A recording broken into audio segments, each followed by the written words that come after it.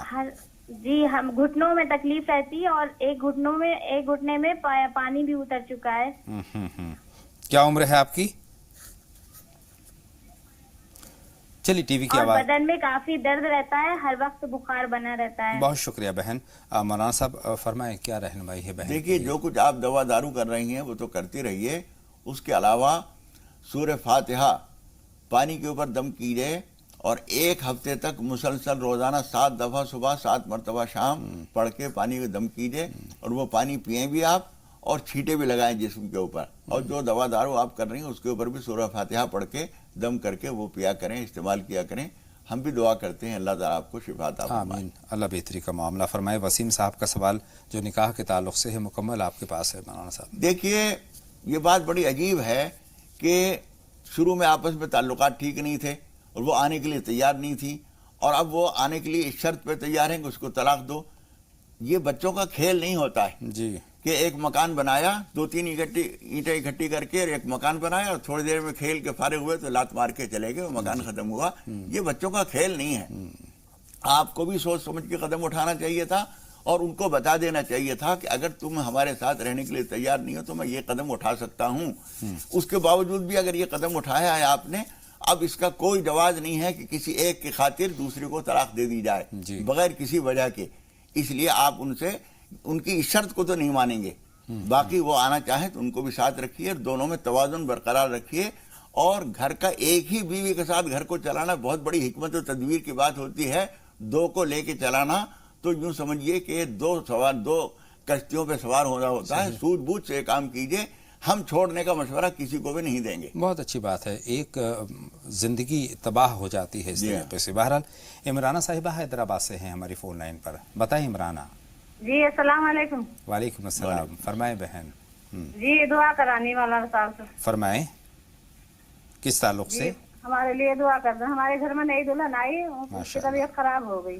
ماشاءاللہ, اللہ بہتری کا دعا معاملہ کرتے ہیں فرمائے. اللہ تعالیٰ آپ کے یہاں بھی سکون عطا فرمائے, اور جتنے بھائی بہن بھی دعا کے لیے ہم سے کہتے ہیں, جو لوگ پروگرام دیکھ رہے ہیں, ان سب کو اللہ تعالیٰ راحت و سکون, چین, اطمینان عطا فرمائے بجاہ نبی کریم صلی اللہ علیہ وسلم. اور ہم یہ بھی دعا کرتے ہیں کہ نئی دلہن کو جو محبت اس وقت دے رہے ہیں تا حیات اس بچی کو یہی یہ بھی اس کو محبت دیتے رہیں اور وہ بھی ان کے گھر کے لیے مبارک ثابت. آمین ثم آمین.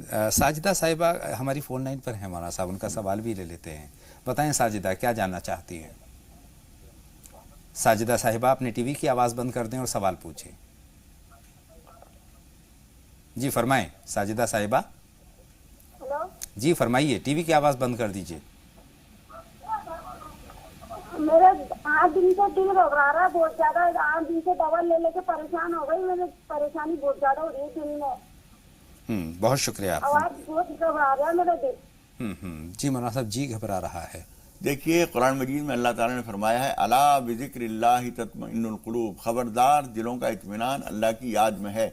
تو اللہ کی یاد جو ہے اس سب سے بہتر شکل اس کی نماز ہے.